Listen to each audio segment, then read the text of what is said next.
Assalamualaikum warahmatullahi wabarakatuh. Balik lagi bareng gue Rashid Behaki. Kali ini gue mau review film terbaru original Netflix. Judulnya adalah The Old Guard 2. Ini film sequel yang pertama yaitu The Old Guard pasti. Dan itu udah lama banget tayangnya sebenarnya tahun 2020. Jadi selang 5 tahun ada lagi nih yang kedua, The Old Guard 2. Nah, tapi sayangnya sutradaranya beda. Itu berpengaruh deh ya.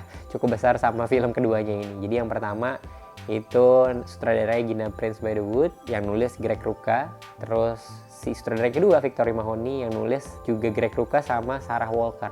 Nah, langsung aja kita bahas. Tahun 2020 yang pertama itu lumayan gitu, walaupun ceritanya mungkin bukan hal yang baru gitu, kayak orang yang abadi bisa menyembuhkan diri itu kayak Wolverine. Actionnya dan juga ceritanya itu mengangkat hal-hal dari sejarah yang beneran terjadi gitu, perang salib, pokoknya ada sejarahnya lah yang dimasukin. Nah itu menurut gue hal yang menarik tuh sebenarnya, dan bisa diceritain terus kayak ada plot twist yang menarik tuh. Tapi sayangnya yang kedua, nah langsung aja kita bahas sinopsisnya.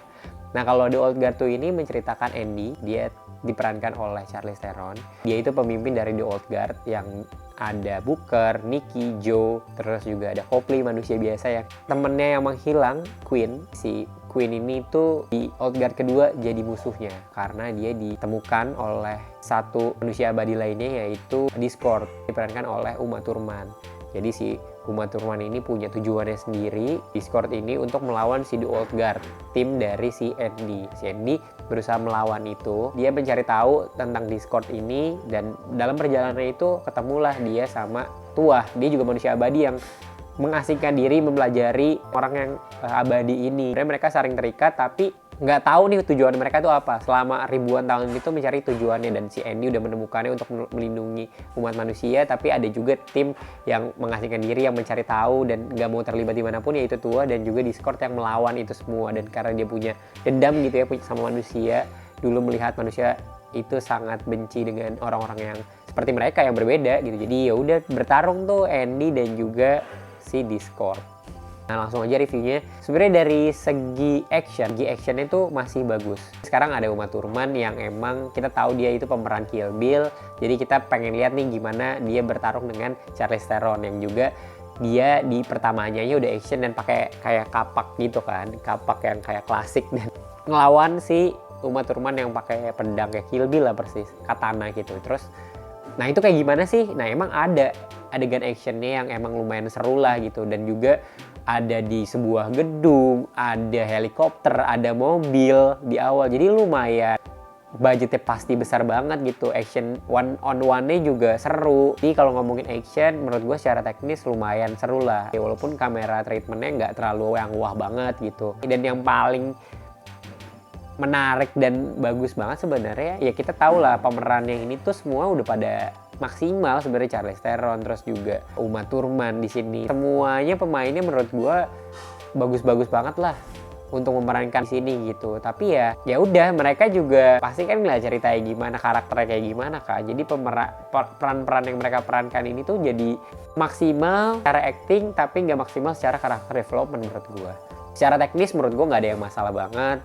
Actionnya bagus, sinematografinya ya lumayan lah gitu. Terus yang paling menyenangkan sebenarnya selain itu tuh ada Serpong, Tangerang. Oh ya walaupun salah ya, Tangerang Selatan ya harusnya.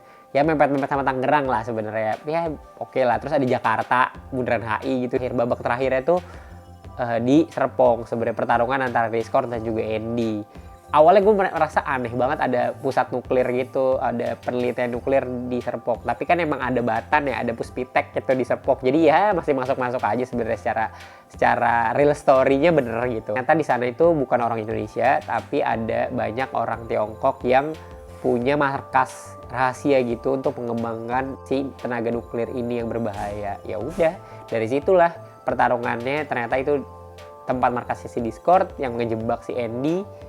Mereka bertarung lah di situ.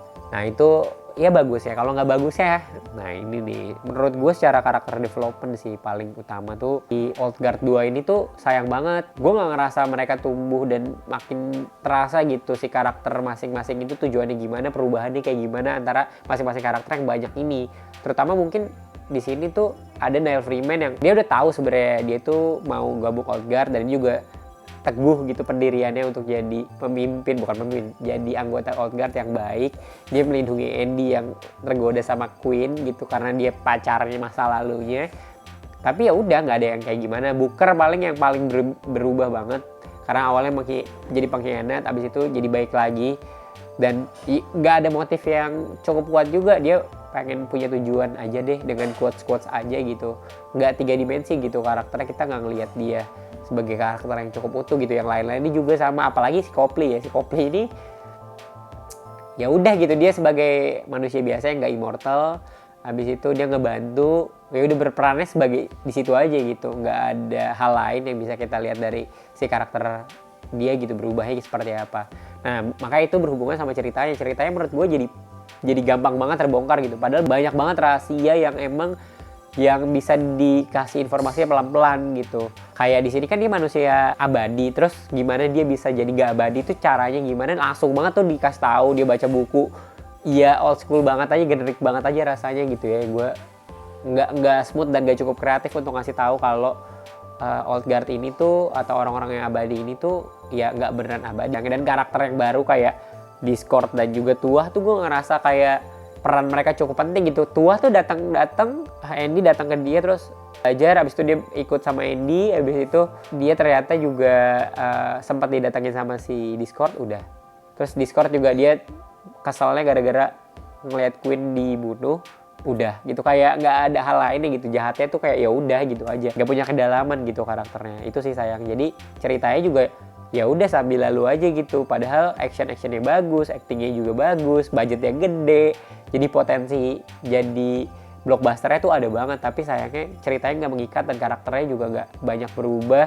Ya udah kita stuck aja gitu ngikutin ceritanya. Dan apalagi babak terakhir ya menurut gue jelek banget sih. Sejelek itu, kayak lu nonton film action babak terakhir tuh seru banget kan biasanya, yang bertarungnya habis-habisan. Ini tuh bertarungnya ya udah ada helikopter, tapi ya Discord tuh udah cabut naik helikopter terus balik lagi, terus berantem sama si Andy, terus juga nggak selesai, abis itu ditinggal gitu aja, terus jadi ngegantung untuk Old Guard 3 kali. Tapi sayang banget, sejelek itu masalahnya endingnya ya.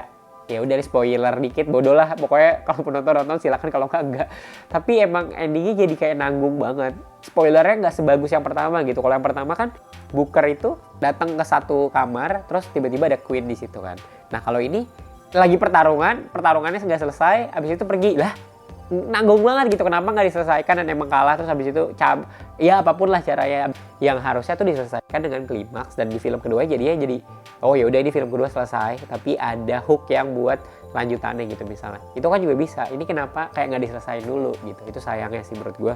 Kalau gue adegan ya paling gue inget tuh di awal ya, adegan si Nikki sama Joe yang pakai mobil sport keren, terus mereka balapan, terus abis itu dikejar-kejar, abis itu tabrakan, mobilnya dilempar satu, abis itu mereka saling membantu untuk lari dari kejaran si musuhnya. Abis itu mereka terluka, abis itu kecelakaan. Dan itu menurut gue kayak fun banget, ngelihat mereka actionnya bagus, terus juga actingnya bagus, dan mereka memanfaatkan diri mereka yang emang immortal gitu. Ya udah gue terluka nggak apa-apa, gue nabrak nggak apa-apa gitu. Itu yang menarik dan seru sih di awal. Tapi setelah itu tetot, tidak ada yang menarik. Makan gue kayak babak ketiga apaan sih, ini buru-buru nggak.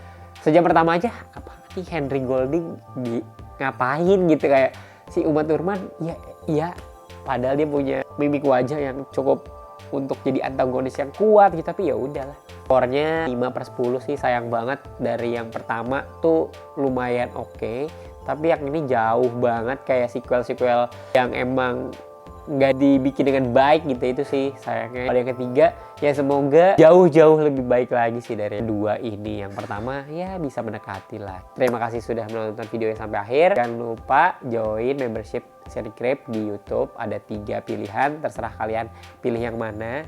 Segitu dulu, terima kasih, dadah.